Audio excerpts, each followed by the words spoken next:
El señor Galileo tenía razón.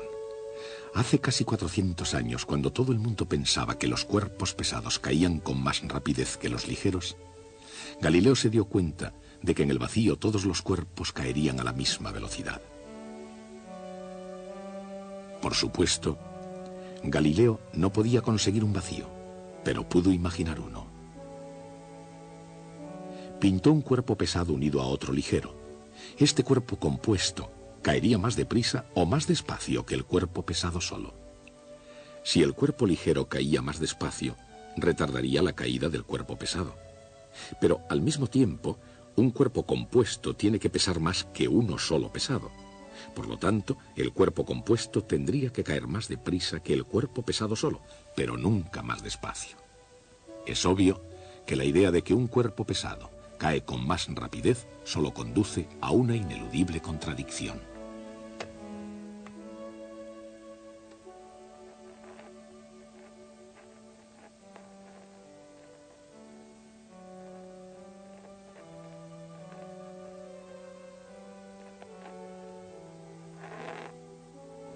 Galileo se dio cuenta entonces de que la única opinión lógicamente aceptable era que todos los cuerpos caen a la misma velocidad cuando se suprime la resistencia del aire.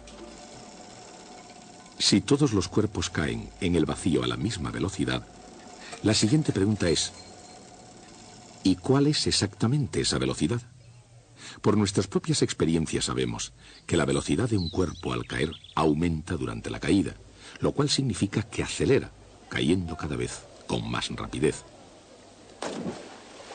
Incluso antes de Galileo, algunos eruditos ya habían intentado dar una explicación a ese movimiento de aceleración. Aproximadamente 100 años antes, Leonardo da Vinci ya había hecho su propio estudio de la caída de los cuerpos, animado quizá por su sueño de volar.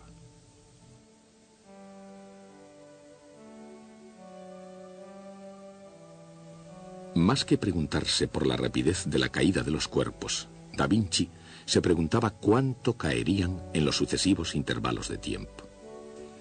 Su teoría del movimiento acelerado era que un cuerpo recorrería cayendo mayores distancias en intervalos posteriores.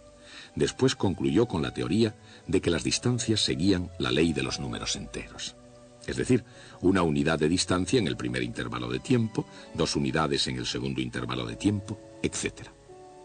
Galileo adoptó el método de descripción de Leonardo da Vinci, pero llegó a una conclusión diferente de cómo crecían las distancias.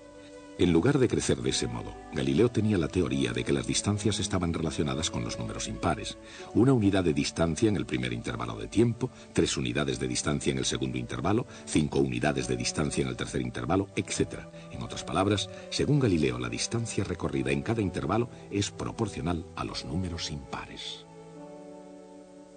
Galileo llegó a sus conclusiones después de realizar una brillante serie de experimentos en los que medía el tiempo que rodaba una bola por planos inclinados cada vez más empinados.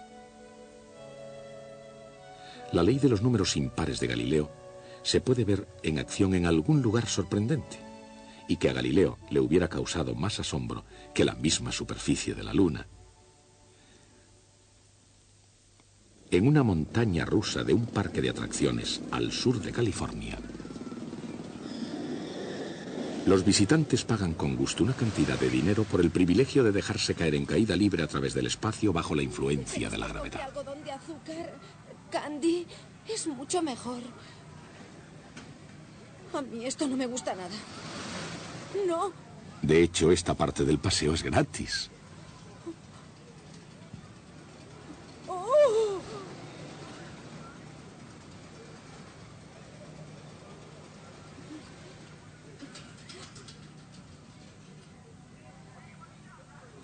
Por lo que realmente pagan los visitantes es por una serie de medidas que se han tomado y que les permite sobrevivir a cualquier velocidad.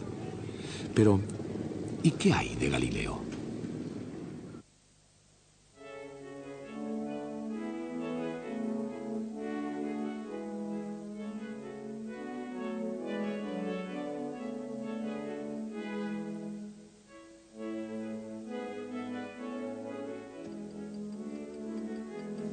Si esto es una unidad de distancia, esto debería de ser 3, y esto 5, y así sucesivamente.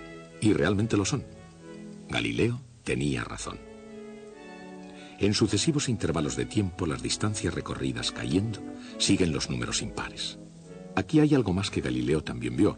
Fíjense en la distancia total recorrida en un instante. Después del primer intervalo de tiempo, 1 unidad de distancia. Después del segundo intervalo, 4 unidades de distancia. Después del tercer intervalo, 9 unidades de distancia. Después del cuarto, 16 unidades.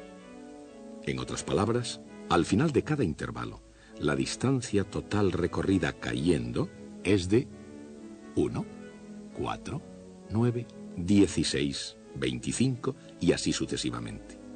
Y esos números son, por supuesto, cuadrados perfectos. O sea, que la distancia recorrida en la caída es proporcional al cuadrado del tiempo. Y de este modo, la ley de Galileo se puede escribir en una simple ecuación, utilizando S para la distancia y T para el tiempo. ¿Qué quiere decir? Que estamos hablando de la distancia como función del tiempo. Esta constante c numéricamente es igual a la distancia que recorre el cuerpo cayendo durante el primer segundo, es decir, 16 pies, aproximadamente 5 metros.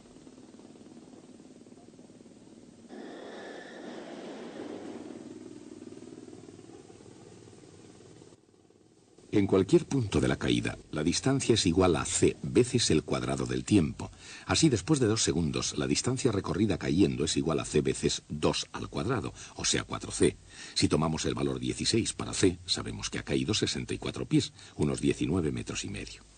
De nuevo, esta fórmula quiere decir que para cualquier instante t se puede encontrar el valor ds.